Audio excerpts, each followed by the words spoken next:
본 방송에서 제공하는 투자 정보는 투자 판단에 대한 조언입니다. 방송에서 제공하는 주식의 가치, 가격 상승 및 가격 하락에 대해서는 방송사에서 보장하지 않습니다.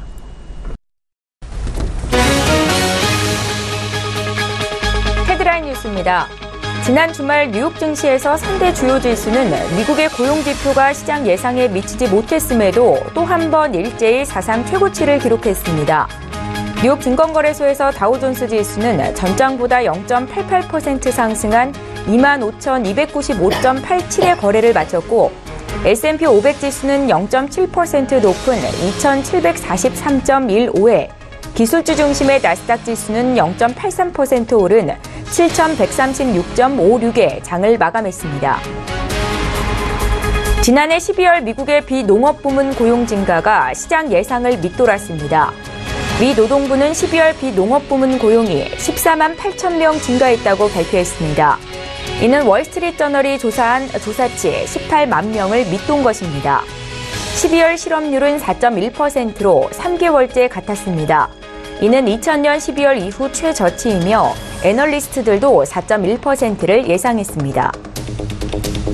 미국의 지난해 11월 무역 적자가 505억 달러로 지난 2012년 이후 약 6년 만에 최대치를 기록했습니다. 미 상무부는 작년 11월 상품 서비스 무역 적자가 505억 달러로 전달보다 3.2% 증가했다고 밝혔습니다. 이는 2012년 1월 이후 최대 규모이며 월스트리트저널이 조사한 시장의 전망치 500억 달러를 웃도는 수준입니다. 국제유가는 하락했습니다.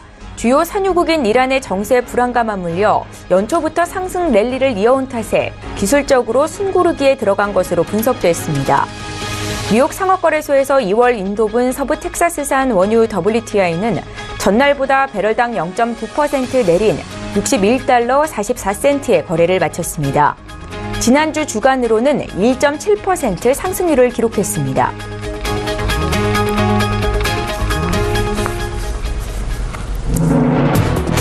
시청자 여러분 안녕하십니까? 출발 징수와이드 1부 시작합니다. 최은정입니다. 지난 주말 미국 뉴욕 증시 3대 지수가 다시 한번 일제히 사상 최고치에서 거래를 마쳤습니다. 발표된 12월 고용지표는 예상보다 부진했지만 전반적으로 올해 경제 개선에 대한 기대가 강하게 반영되면서 새해 증시가 첫 주에 강한 상승세로 마무리가 된 건데요. 다우존스 지수 같은 경우에는 전날 사상 처음으로 25,000포인트를 돌파한 이후로 이날도 주가가 220포인트나 올랐습니다.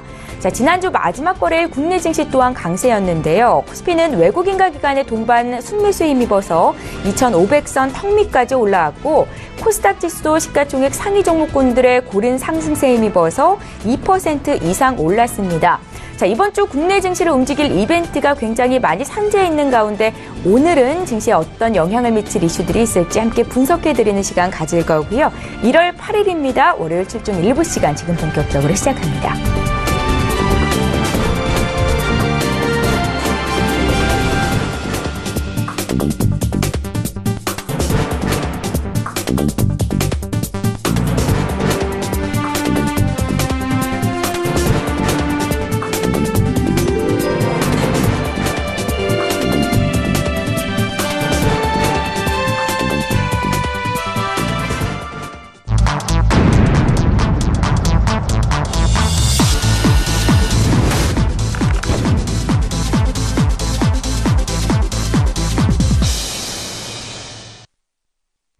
예, 시장의 중심이 되는 국내외 이슈 분석 세워드리는 시간입니다. 신승용의 시그널 나우 시간이고요. 이 자리에 브레인코리아 인베스트의 신승용 대표 모셨습니다. 대표님 안녕하세요. 네, 안녕하십니까. 예, 반갑습니다. 자, 이번 주 증시를 움직일 시장의 신호들은 어떤 것들이 있을지 먼저 화면으로 함께 만나보시죠.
이슈 살펴봅니다. 국내 증시 지난주 점검하고 이번 주 전망해보겠습니다. 오는 9일 4분기 실적 시즌에 포문을 여는 삼성전자, 실적은 어떨지 시장에 미칠 영향 분석해보겠습니다. 정부의 코스닥 시장 활성화 대책 발표가 금주에 예정돼 있습니다. 코스닥 지수 랠리가 가속화할 수 있을까요? 살펴보겠습니다. 이번 주 풍성한 글로벌 이벤트가 예정돼 있습니다. 올해는 어떤 테마가 시장을 지배할까요? 투자 전략까지 짜보겠습니다. 새해를 맞았던 첫 주 국내 증시는 1월 휴가에 남북관계 개선 기대감까지 더해지면서 긍정적인 움직임을 보였습니다. 자, 먼저 지난주 증시를 움직인 전반적인 이슈 분석해볼 거고요. 이번 주 전략까지 좀 짜보겠습니다. 대표님. 일단 시장이 상당히 긍정적인 시장의 흐름, 지난 한 주 새해 첫날부터 이어가는 그런 모습 나타났었습니다. 예. 가장 크게 어찌 보면 좀 수급 개선의 상황들이 상당 부분 눈에 띄는 그런 한 주가 아니었나. 이 부분은 어찌 보면 올해 최소한 1월 한 달 내지는 최소한 1분기 정도까지는 지금 현재 긍정적인 어떤 추가적인 어떤 상황들이 계속 이어질 가능성이 높지 않을까라는 기대감 가져보기에 충분한 그런 한 주가 아니었나 말씀을 좀 드려보겠습니다. 일단 새해 첫 주였죠, 지난주. 코스피 지수는 1.2% 상승, 코스닥 지수는 3%가 넘는 거의 4%에 육박하는 3.7%의 긍정적인 어떤 그런 지수의 상승세가 나타났다라는 부분. 여기에 코스닥 지수의 사상 최고치를 기록했다라는 부분은 지금 현재 시장 내 지속되고 있는 코스닥 시장 내에 대한 시장 상승 모멘텀의 지속 여부에 시장의 무게중심이 한껏 쏠려가고 있다라는 부분, 그 기대감이 계속해서 더해지고 있다라는 부분에 우리가 분명히 주목을 해야 될 것 같고요. 지금 아직까지는 코스닥 시장에 대한 정점, 소위 말하는 꼭지가 아니겠느냐라는 우려감을 갖기에는 너무 좀 시기상조가 아닌가라는 부분. 이 이야기는 조금 좀 윗문을 열어놓고 편안하게 코스닥 시장을 대응해도 전혀 무리가 없어 보이지 않나라는 말씀 우리 시청자 여러분께 좀 드려보겠습니다. 일단 글로벌 반도체 업황이 상당 부분 호조 상황에 들어갔다라는 이야기들이 계속해서 나오고 있죠. 물론 주가 입장에서의 주가 상승 모멘텀과 업황, 각 산업별, 섹터별 업황 호조가 계속 이어질 것이다라는 전망과는 조금 좀 시기적으로 차이는 분명히 있을 수 있습니다. 그리고 어떤 그 온도 차이는 분명히 느낄 수 있지만 최소한 급락 내지는 시장을 상당 부분 찬물을 끼얹는 그런 상황들은 절대 당분간은 나타날 가능성이 매우 제한적이다라는 쪽에 일단 무게감이 더해지면서 시장에 대한 접근을 한껏 편안하게 만들고 있는 주요 핵심 배경으로 작용하고 있다라는 부분 분명히 생각을 해봐야 될 것 같고요. 여기에 지난주 같은 경우는 최근 이제 중국의 어떤 그 구조조정이랄지 이런 부분들까지 맞물리게 되면서 중국으로부터의 수출 제한이랄지 이런 부분까지 맞물리게 되면서 국제 철강유 제품의 가격 상승 부분 이런 부분들이 우리 시장 내 경기 민감 업종의 대표 주자라고 할 수 있는 포스코를 비롯해서 전반적인 철강 종목들의 상승이 시장 내에 나타났고요. 여기에 긍정적인 흐름에서 그 시총 대형주들의 전반적인 강세, 경기 민감주들의 긍정적인 움직임, 이 부분들은 올 초 일단 글로벌 시장 내 주요 핵심 화두로 다가왔었던 글로벌 경기 개선이 이번 2018년도에도 상당 부분 무게감이 실리게 되면서 이에 대한 가장 중심점에 있는 경기 민감주에 대한 관심을 계속해서 가져가고 있는 그런 모습으로 나타나고 있다라고 봐야 될 것 같습니다. 그리고 아울러서 바이오주에 대한 관심이 사실상 상당 부분 뜨겁게 나타났었고요. 이 이야기는 결국은 궁극적으로 이야기를 해본다라면 성장주에 대한 관심의 표출이 각종 업종들, 각종 종목들, 특히나 IT 반도체 그리고 바이오 헬스케어 쪽에 상당 부분 집중돼서도 나타날 수 있었다라는 부분. 성장주와 가치주에 대해서 우리 시청자님 분명하게 생각을 좀 해두실 필요가 있어 보입니다. 지금 현재의 상황, 어찌 보면 미국 FOMC의 금리 인상, 그리고 우리나라 한국은행 금융통화위원회에서 금리 인상, 이 부분이 나타나게 된다라면 분명히 시장은 성장주는 다소간의 좀 매도 관점. 하지만 가치주, 소위 말하는 저퍼주들은 매수 관점으로 그 시장 내 성격 변화가 나타나야 됨에도 불구하고 지금 현재 계속되는 일시적인 성장주에 대한 차익 실현 외에는 사실상 다시금 성장주, 고 PER주로의 관심이 계속되고 있다라는 부분의 가장 큰 핵심 부분은 결국은 지난 연말에 있었던 미국에서의 세제 개편안의 통과 부분이 지금 현재의 상황을 조금 더 지속되게 성장주의 랠리를 조금 더 지속되게 만들어 놨다라고 보셔야 될 것 같습니다. 다시 조금 더 말씀드려보면요.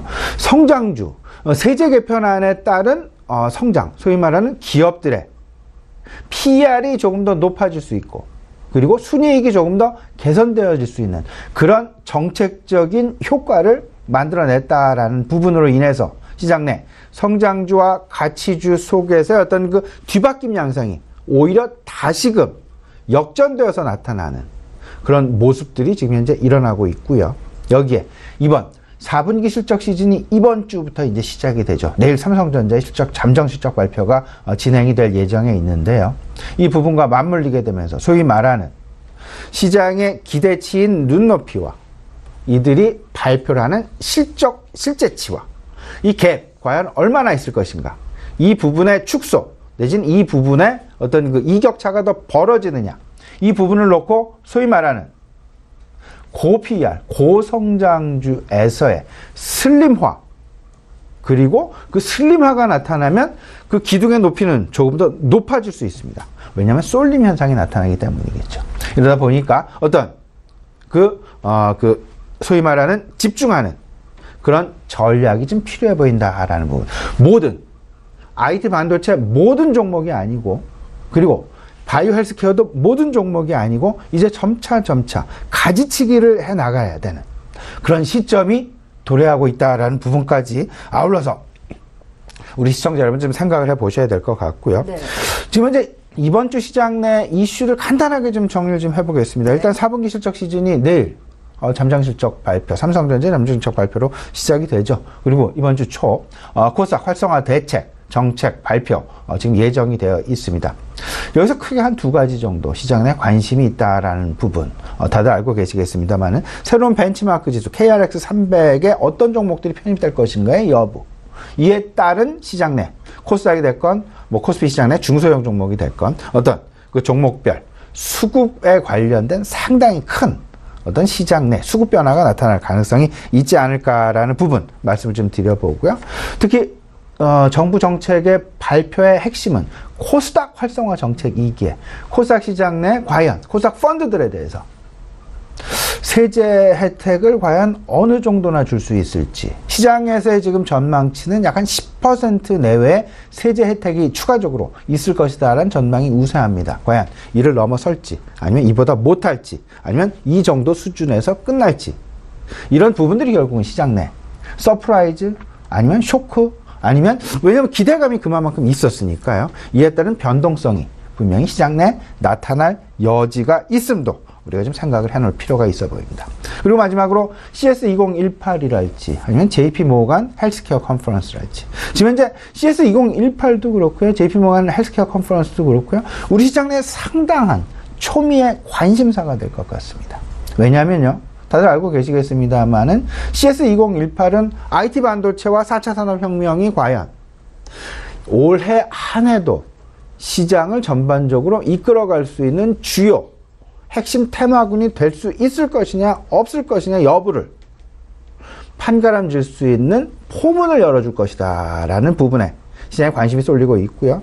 JP모간의 헬스케어 컨퍼런스 같은 경우는 지금 이제 시장 내 바이오 헬스케어 업종 고 PER, PER이 700배까지 가는 종목들이 나타날 정도로 그만큼 바이오 헬스케어에 대한 향후 성장성, 기대감 큰데요. 과연 이에 대한 실질 여부를 판가름할 수 있는 매우 중요한 컨퍼런스가 될 수 있기 때문에 이 부분 역시 우리가 상당히 주목을 해 놔야 될 것이다 라는 부분.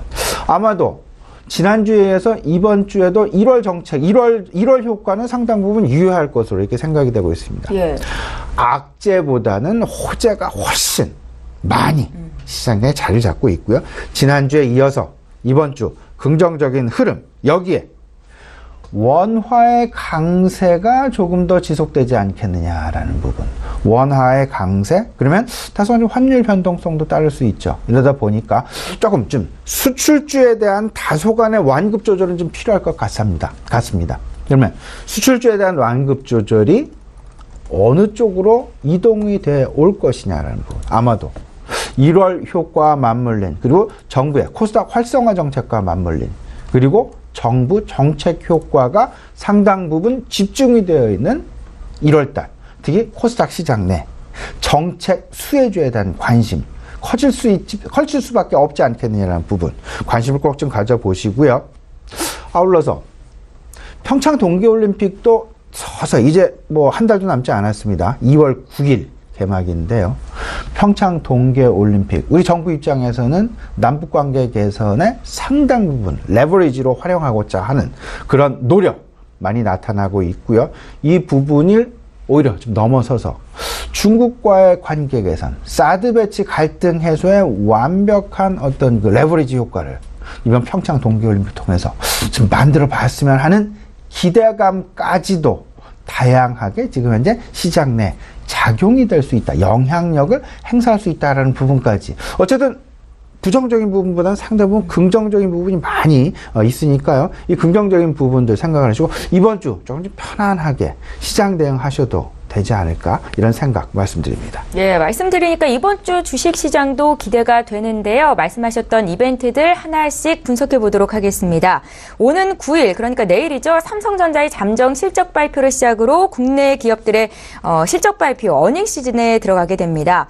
최근 삼성전자의 실적 전망치가 하향 조정되면서 우려감도 나오고 있는 상황인데요. 어떤 점에 포인트를 두면 좋겠습니까? 예, 통상적으로 이제 그 실적 전망 컨센서스가 좀 하향 조정이 됐죠. 사실상 지난 11월 말 정도부터 실적 전망치 하향 조정이 나타나고 있었고요. 이 부분은 시청자 여러분들께 이 시간을 빌어서 한 몇 차례 말씀을 드린 적이 있었습니다. 예. 일단 내일 오전이죠. 삼성전자 실적 가이던스 발표. 일단 시장 내 과거 컨센서스, 영업이익의 컨센서스는 약간 16.3조 원, 4조 원 수준. 하지만 최근 다시 한번 또 하향 조정이 됐죠. 15.9조에서 15.8조 원 내외로의 컨센서스 하향. 근데 여기서 우리가 두 가지를 분명히 주목을 해놔야 될 것 같습니다. 첫 번째는 환율, 원화의 강세 영향이 과연 삼성전자 실적에 어떻게 나타날 것인가라는 부분. 과연 어느 정도나 영향을 미쳤을까의 여부. 이를 통해서 앞으로 이제 1분기 실적과 2분기 실적, 3분기 실적. 왜냐면 환율이 앞으로 상당 부분 시장 내 변동성을 주면서 시장 내 영향력이 좀 클 것으로 이렇게 좀 예상이 되고 있는데요.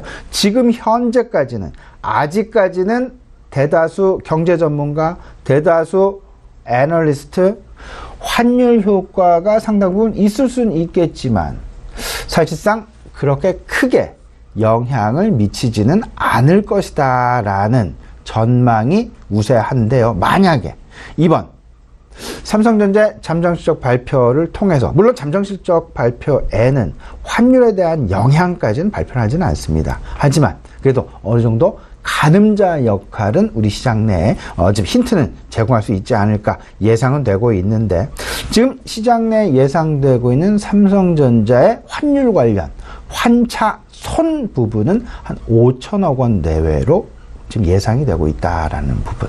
이 5천억 원을 넘어서게 된다거나 5천억 원보다 조금 약하게 나온다라면 조금 시장 내 환율의 효과 부분에 대해서 우리가 조금 더 버퍼를 가져갈 수 있겠느냐, 아니면 지금 올 때까지 다 왔다, 이제 좀 수출주에 대해서는 예민하게 대응할 필요가 있겠다라는 그런 경각심을 일깨워주는 그런 모습으로 변화될 수 있다라는 것까지 아울러서 좀 생각해 놓으실 필요가 있어 보이고요. 예. 두 번째는 실적치의 그 하향 조정의 이유가 될 것 같습니다. 그 이유, 환율이라는 부분이 하나가 있었고, 두 번째가 이제 빅 베스라는 것이 이제 하나가 있습니다. 통상적으로 1년 아니면 대표이사가 바뀌거나 아니면 경영진이 바뀌거나 아니면 1년이 지나간 시점에서 그리고 내년을 대비한 내년 실적을 대비해서 미리 올해 있었던 어떤 그 실적이나 그 손실이나 이런 부분들을 충당금을 일시에 쌓아버리거나 아니면 손실을 일시에 삼각해버리는 비용화해버리는 그런 모습들을 보통 빅베스라고 얘기를 하고 있는데요. 과연 올해는 이게 빅베스가 어느 정도나 될 것이냐의 여부에 따라서 삼성전자의 실적 영향 상당 부분 미칠 수 있겠다. 이 부분은 다른 종목군, 다른 IT 종목군들 더 나아가서 다른 업종 내 종목군까지도 지금 현재의 추세, 빅베스의 추세를 우리가 파악할 수 있는 어떤 그 가늠자 역할이 될 수 있을 것 같고요. 그만큼 시장. 일단 실적에 대한 기대감이 있는 반면에 빅베스에 대한 우려감도 존재하고 있다라는 부분까지. 이 두 가지가 과연 기대감과 우려감. 이 두 가지가 이제 힘겨루기를 할 텐데 이 부분이 아마도 내일 삼성전자의 실적 발표 직후 삼성전자 주가의 움직임에 상당 부분 크게 영향을 미치게 될 수밖에 없게 될 것이라는 부분 분명히 예상하고 계셔야 될 것 같고요. 또 한 가지 말씀을 좀 드려보면요. 삼성전자의 경우는 통상 실적 발표 직후 주가의 다소간의 좀 하락 내지는 좀 차익 실현 매물이 많이 나온다라는 점 분명히 좀 염두에 두시면서 오히려 내가 매수의 기회를 삼을 때 미리 오늘은 매수의 기회를 삼으셔도 되지 않겠나는 생각도 가져보지만 오히려 일시적으로 그 실적 발표 직후 차익 매물 출회가 크게 나타나는 그 시점을 오히려 매수의 시점으로 삼으시는 것도 통상적인 과거의 경험, 지난 3분기 실적 시즌 실적 발표 때의 경험, 2분기 실적 발표 때의 경험, 1분기 실적 발표 때의 경험을 다 생각을 해본다라면 실적 발표 직후 차익 매물 출회 시 저점 매수 관점의 대응도 오히려 바람직해 보이지 않겠느냐라는 부분 일단 말씀을 좀 드려봅니다. 큰 그림에서 한 가지 삼성전자의 실적 발표 우리가 또 한 가지를 좀 생각을 해본다라면 전체적으로 삼성전자의 실적 발표가 시장 내 소위 말하는 환율과 관련된 불확실성 그리고 빅베스와 관련된 불확실성 이 두 가지 불확실성으로 인한 실적에 대한 불확실성 논란을 다소간 좀 둔화시켜 줄 수 있는 그런 어떤 그 트리거 방아쇠 역할을 해줄 수도 있다라는 부분 어떤 역할에 대한 기대감을 우리가 삼성전자의 잠정 실적 발표를 통해서 우리가 좀 바라볼 수 있지 않을까 기대해볼 만하지 않을까라는 부분들 이 부분까지 우리 시청자 여러분들 삼성전자뿐만 아니라 삼성전자 이외의 종목들에게 우리가 같이 적용시켜서 생각해 볼 수 있다라는 부분 참고해 두셨으면 좋겠습니다. 예, 새해 첫 주 코스피 코스닥 양 지수가 모두 일제히 긍정적인 움직임을 보였습니다. 특히나 코스닥 지수가 주간 기준으로 3.7% 오름세를 보였는데요. 10년 2개월 만에 주가는 820포인트를 돌파했습니다. 자, 현재 추세라면 추가 상승은 의심할 여지가 없다. 전문가들의 분석이 이어지고 있는데 여기에 이번 주 예정이 돼 있는 정부의 코스닥 시장 활성화 대책 방안이 어떻게 나올 것인가에 또 주목되고 있습니다. 대표님 어떻게 보십니까? 예, 일단 시장 말씀하셨던 대로 시장 부정적인 어떤 그 걱정보다는 아무래도 기대를 좀 많이 갖고 있죠. 이제 그 시장 내 기대는 과연 눈높이 시장에서 예상하고 있는 그리고 정부와 시장과의 소통한 흐름을 크게 벗어날 것이냐 아니면 그 크게 벗어나지 않을 것이냐를 놓고 시장의 어떤 그 변동성 지금 가늠해 볼 수 있지 않을까 말씀을 좀 드려보는데 일단 1월 효과 한 가지 그 다음에 코스닥 활성화 정책 한 가지 그리고 4분기 실적 시즌이다라는 걸 한 가지 이 세 가지를 좀 종합해서 생각을 해본다라면 시장의 관심은 일단 대형 코스피 시장보다는 중소형 코스닥 시장에 조금은 더 시장 관심이 크게 나타날 가능성이 높아 보이고요. 그리고 벤치마크 지수 하나가 더 탄생을 한다라는 부분은 수급의 상당 부분 크게 영향을 미칠 수밖에 없다라는 것 분명히 인식을 해 놓고 계셔야 될 것 같습니다. 예. 2번 코스닥 시장의 중심 자본시장 혁신 방안 발표. 결국은 코스닥 활성화 정책인데요.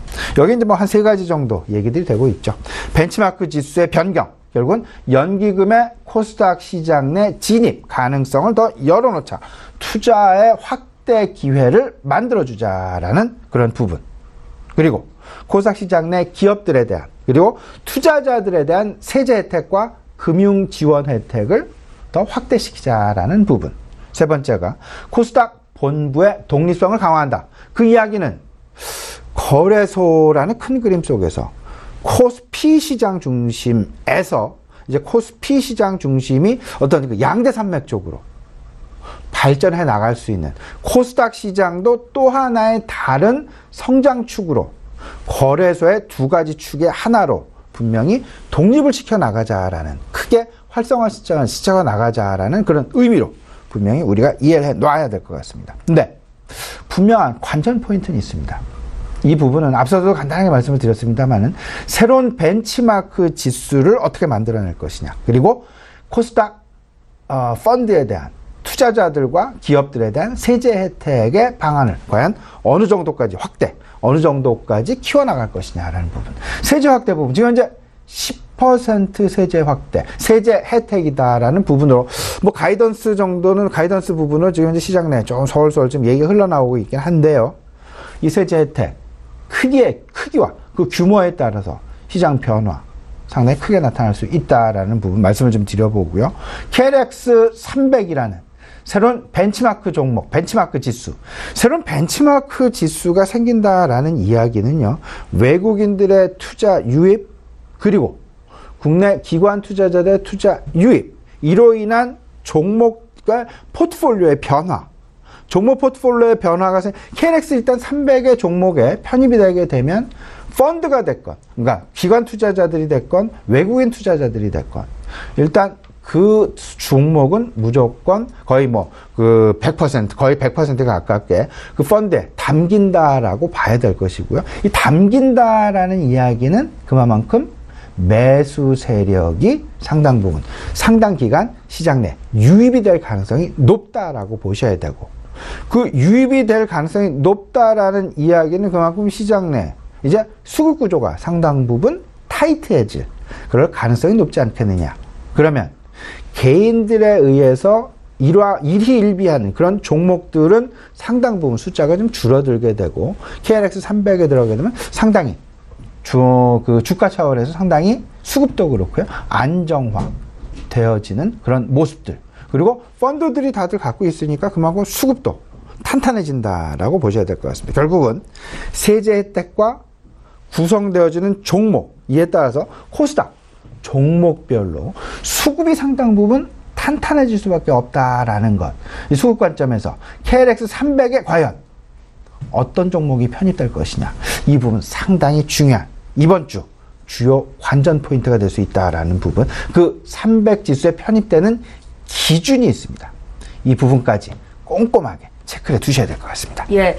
자, 투자자들의 시선이 미국 서부로 향하고 있습니다. 앞서서도 말씀을 해주셨는데요. 헬스케어와 IT 신기술 분야를 대표하는 양대 행사라고 볼 수 있겠죠. JP모건 헬스케어 컨퍼런스와 CES 2018 개최가 이번 주 예정돼 있습니다.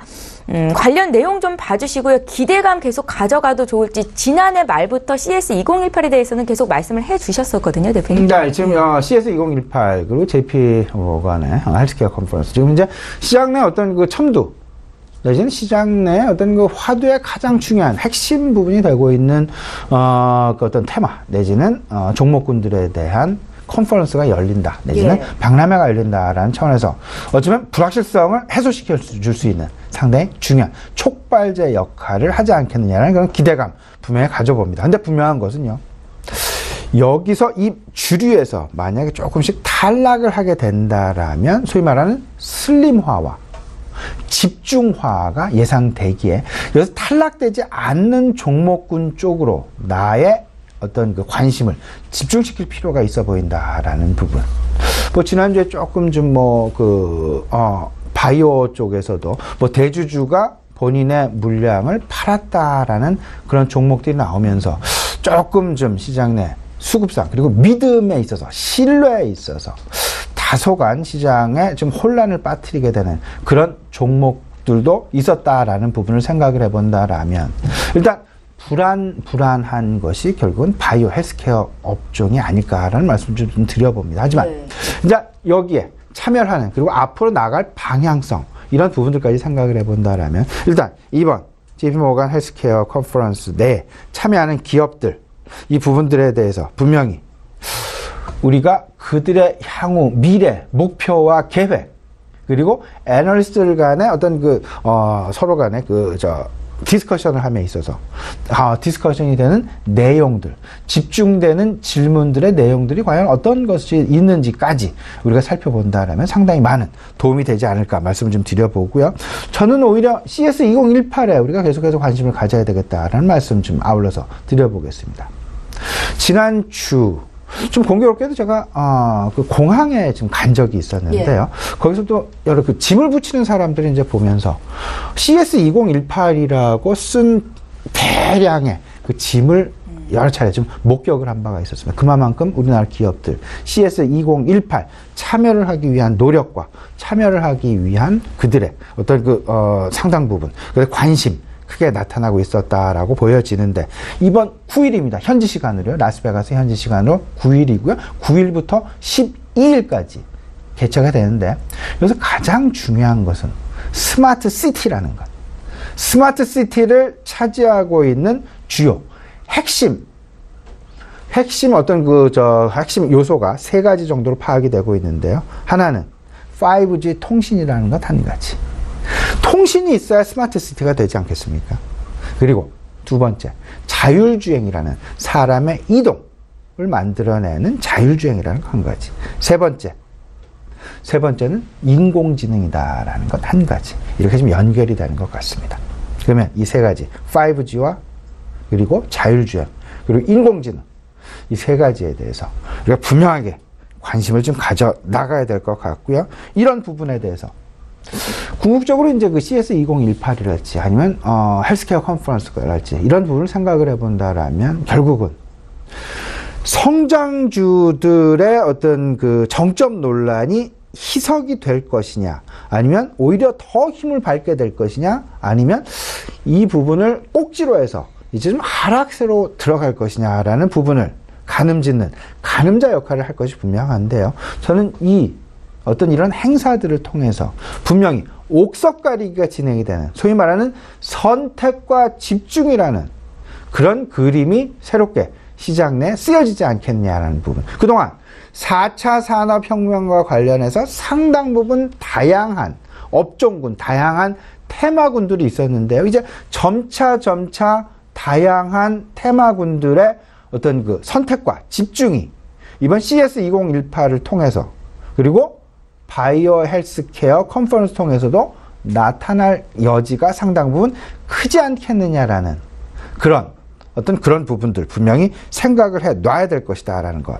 이 부분과 함께 성장주에 대한 모멘텀 지속 가능성을 조금 더 우리가 열어둘 필요가 있지 않을까라는 부분까지 아울러서 시청자 여러분 같이 생각을 해보셨으면 어떨까 싶습니다. JP모건 헬스케어 컨퍼런스 CS2018 이런 이벤트가 지나간 이후로도 종목별 슬림화 집중화를 할 필요가 있겠다라는 관점에서 말씀을 해주셨고요.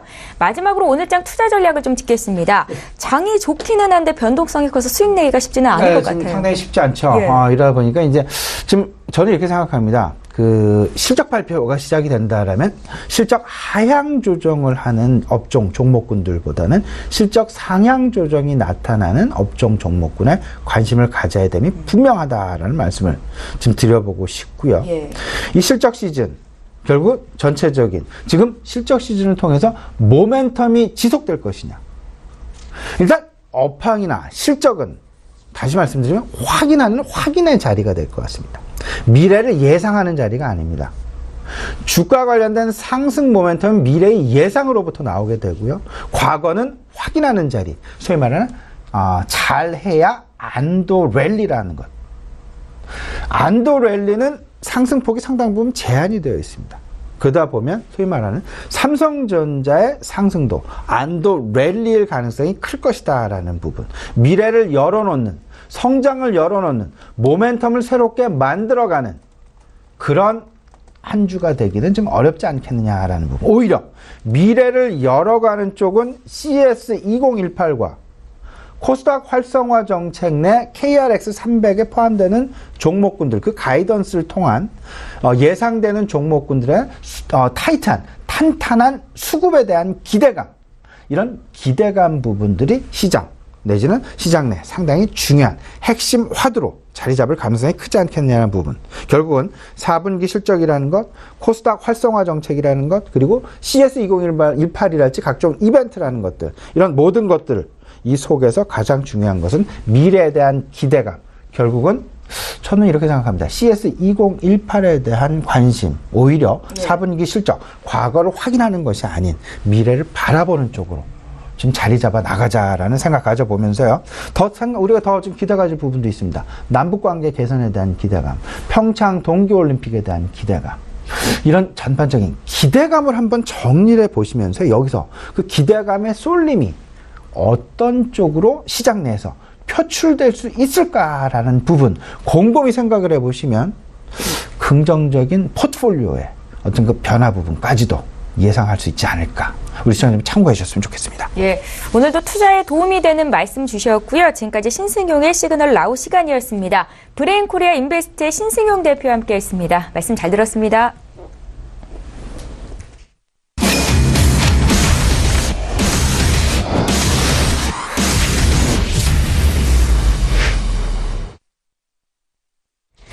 예, 이번에는 국내외 선물시장 투자 전략 구체적으로 짜보겠습니다. 선재 트레이더의 선물 하이킥 시간이고요. 선재 트레이더 오늘도 화상으로 연결해보겠습니다. 안녕하세요.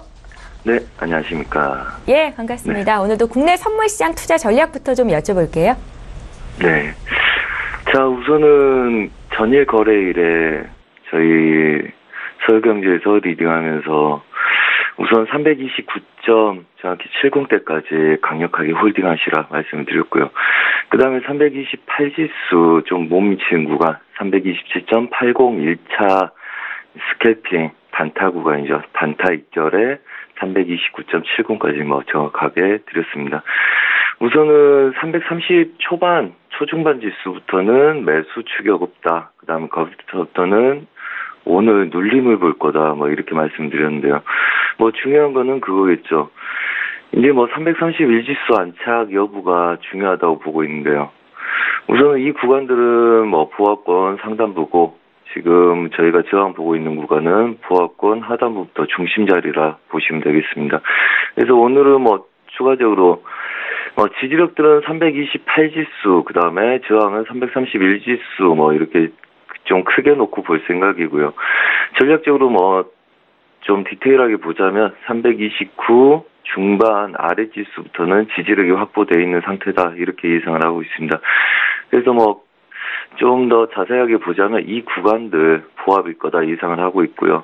329 초반 지수부터 330 중반 지수까지 보합 1대1 가능성이 높고, 그 다음 예상 지지력과 저항은 좀 범위를 좀 크게 둬서 싸우면 되겠다. 뭐 이렇게 말씀드리고요. 우선 삼성전자가 기본적으로 270만 원대를 지속적으로 테스트를 해보려고 노력을 할 겁니다. 그래서 계속 263만 원대 저항을 또 받고 약간 눌린 구간이 있지만 얘네들은 250만 원대부터 260만 원대 초반까지 지지력을 확보한 상태에서는 270만 원대를 지속적으로 공략을 할 거다. 단 아직 큰 그림은 뭐 더 크게 많이 노리긴 힘들다. 얘네들이 270만 원대를 안착해도 276만 원대를 278만 원대를 바로 돌파 안착하기는 어려운 구조라고 보고요. 뭐 그림상으로 보자면 이렇습니다. 뭐 종합지수 저희가 얘네들 강력하게 홀딩을 시킨 이유는 얘네들 지지력에서의 눌린 구간 매수였기 때문에 뭐 돌파한 이후에 저희 방에서는 리테스팅이라고 하는데요. 리테스팅 구간에 윗구간까지 강력하게 홀딩을 시킨 거고요. 이제부터 뭐 추가적으로 윗구간들 안착을 하는지를 관심을 두고 봐야 될 국선장의 입장이다. 뭐 이렇게까지 말씀드리겠습니다. 네. 국내 선물 시장을 대응하는데 내일 있을 삼성전자의 4분기 잠정 실적 발표가 큰 영향이 있을까요? 네, 그러겠죠. 예. 아무래도 저희 대부분 보면 해외 선물 시장 영향도 굉장히 많이 받고요. 일반적으로 큰 흐름들은 해외 선물 쪽에서 오는 미국 시장 영향이나 위험자산, 안전자산에 그다음에 긴축 완화 정책에 대한 영향을 큰 흐름을 많이 받습니다. 하지만은 협치적인 내용으로 저희 국내 실적에 대한 거는 많이 영향을 받을 거고요. 종합지수를 끌고 가는 거는 선물, 그러니까 종합지수에 대한 전반적인 이슈와 그다음에 코스피 지수의 주력 종목들, 삼성전자 같은 거죠. 그런 것들의 견인 역할이 있습니다. 뭐 한마디로 선물이나 종합지수에서 끌고 가는 것과 그다음에 이제 주력 종목들이 끌고 가는 게 있기 때문에 여전히 영향은 줄 거다. 그래서 종합지수라는 거는 어차피 우선 종목들의 몇 가지의 견인 역할로서도 충분히 끌고 갈 수 있기 때문에 당연히 영향을 준다고 보고 있습니다. 네. 예, 잘 알겠습니다. 국내 선물은 331지수 안착 여부에 주목해보자라는 조언을 주셨고요. 이어서 해외 선물 시장 살펴볼게요. 구체적인 투자 전략자 주십시오. 네, 우선은 일봉상의 달러 인덱스 추가적인 하방 여력들이 있고, 그 다음에 상방으로 건들 때는 92.10대 중반 정도 예상을 하고 있다. 전 저가 저항을 말씀드리는 거죠. 그래서 이 구간들 여전히 보합 구간을 뛸 거라고 보고 있습니다. 이 보합 구간에서의 보합은 확산이라고 예상을 하고 있고요. 윗 구간을 돌파하더라도 완전하게 안착 시도 여부는 못하고 아래 구간도 완전하게 빠지지 못하는 여전히 윗구간 아랫구간 시도하는 여력들을 지속적으로 보일 거라고 보고 있는데요. 달러 인덱스는 해외 선물이나 글로벌 시장에 굉장히 기축 통화로서 달러는 중요하기 때문에 얘네들을 좀 더 잘 보시면 좋겠고요. 아직은 이번 주 장 초반에는 달러 인덱스가 보합권에서 중심 자리까지 반등 여력들 보는 구간을 저번 주까지 보여줬습니다. 이번 주에도 아마 보합권에서 돌파 여부나 하방 깨는 여부를 계속적으로 볼 거라고 보고요. 그럼 매수 매도가 계속적으로 엇갈릴 거라고 봅니다. 유로 FX는 우선 금요일 날 목표가를 정확하게 이 구간까지를 드렸었습니다. 이 구간 지지력을 약간 깨는 구간까지 목표를 잡고 홀딩을 시켜드렸고요. 그래서 금요일 날은 오전 11시에 이미 매매를 마무리하였으나 이 구간들 오면서부터 지속적으로 지표의 영향이죠. 한번 반등을 줬으나 이 구간들 박스 보합이었기 때문에 여전히 박스 보합권에서 놀았다. 단 얘네들이 지표 이후에 다시 한번 추가적으로 빠지면서 상방 저항은 예상이 되고 있고요. 그렇다면 오늘은 어제는 윗구간에서 반등 여력 시에 반등 여력 시에 지속적으로 매도 관점을 드렸었고요. 오늘은 반등 여력 시에 이 구간 중심 자리에서의 지속적인 반등 매도 여력을 드릴 생각입니다. 그리고 밑에 하방 아래 구간에서 쫓아가기는 좀 우리스럽지만 우선 12000대까지 추가적인 가능성이 열 거고요. 금요일보다는 우선 전략적으로 좀 더 부담이 되는 구간이기 때문에 좀 반등한 여력을 기다렸다가 매도를 노리는 게 좋겠다. 그래서 지속적으로 반등 매도 전략을 드릴 거고요. 중요한 거는 이 구간들입니다. 어제 중심에서 혼조 양세 띄었던 이 구간들 추가적으로 하방을 깨는지를 오늘 봐야 되기 때문에 반등 시에 지속적으로 매도를 쳐서 이 구간들 0800대를 깨는지를 지속적으로 보라 이렇게 말씀을 드리겠습니다. 자, 그리고 크루드오일 좀 보겠습니다. 자, 크루드오일 어제 전일 거래일 때 정확하게 62.10을 맞고 저희가 62.02부터 매도를 드렸던 걸로 기억이 납니다. 그래서 정확하게 60대 후반을 목표로 끌고 가라 이렇게 말씀드렸는데요. 1차적으로 목표를 찍었고요. 그 다음에 추가적인 하방 여력을 보이면서 저희가 봤던 목표가가 지속적으로 막히고 있습니다. 현재도 그 상태에 있고요. 하지만 이제부터는 저가 뚫기는 어려울 거다 이렇게 보고 있고요. 62달러부터 61.40대까지 오늘은 부합 구간이다 이렇게 생각을 하고 싸우시면 됩니다. 그래서 전략적으로는 50 자리부터는 눌림 매수 전략 유효하겠고요. 그 다음에 최대 마지노선은 40에서 힙소를 한 10개 정도 두면 30까지 여력을 두고 보시면 충분히 매매에 굉장히 좋은 매매가 될 거다 이렇게 말씀드리겠고요. 고가 저가를 제외한 중심 자리에서 혼조세 양상 뛸 거다 예상을 하면 별 무리 없는 매매가 될 거라고 예상을 하고 있습니다. 자, 그리고 골드 좀 보겠습니다. 예, 골드도 여전히 고가에서 매도를 드렸었고요. 그 다음에 목표가는 정확하게 이 구간들 잡아드렸습니다. 근데 지금 보수적인 매수 자리는 아래 구간을 드렸는데 아래 구간까지 오지 않아서 잡히지 않은 것 같고요. 매도 목표가는 끝난 상태에서 반등 매도 전략 여전히 유효하겠다 말씀드리겠습니다. 이것도 그렇죠.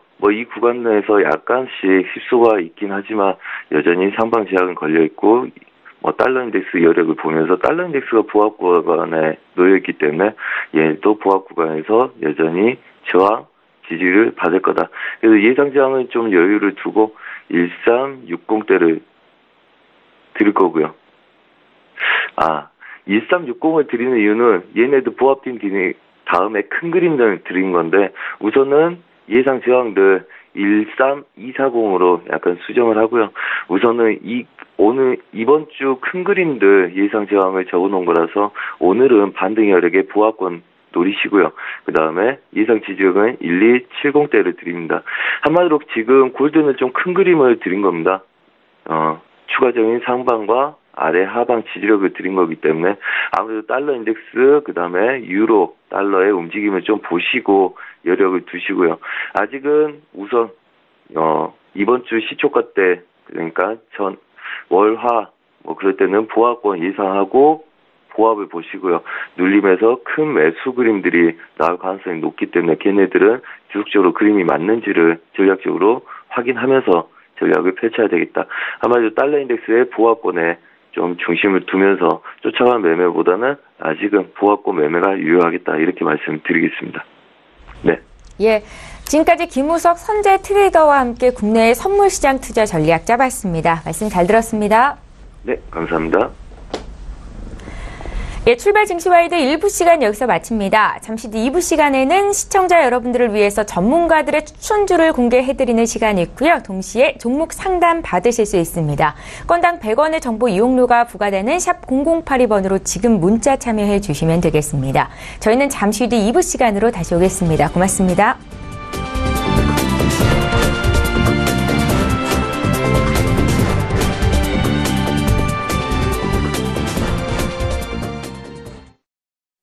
본 방송에서 제공하는 투자 정보는 투자 판단에 대한 조언입니다.